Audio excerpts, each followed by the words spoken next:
presented people who have retained surgical items that are left in during surgery. In fact, the case that I have right now that I'm working on involves a Penrose drain that was left inside of the client's body for more than 9 years.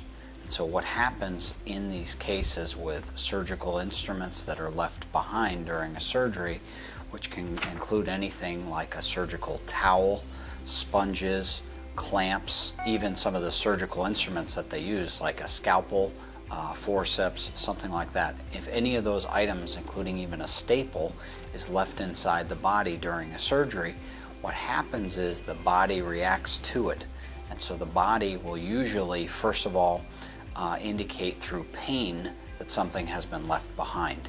The patient then goes and talks about it, with the doctor, and many times the doctor or the hospital, the emergency room, they just simply believe that the retained surgical instrument, the towel, the clamp, whatever it happens to be, the sponge, they think mistakenly that it is just post-operative pain.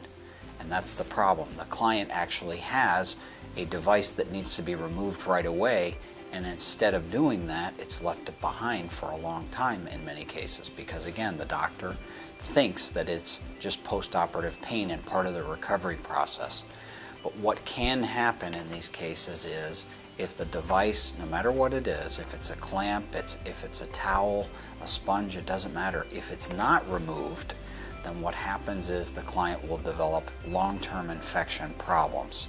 And this can lead to sepsis, it can lead to terrible complications, worse than sepsis, including death for the client. Because what happens is the item that's left behind in a surgery actually can migrate or move inside the body. And literally what it can do is it can adhere or become attached to some of our internal organs.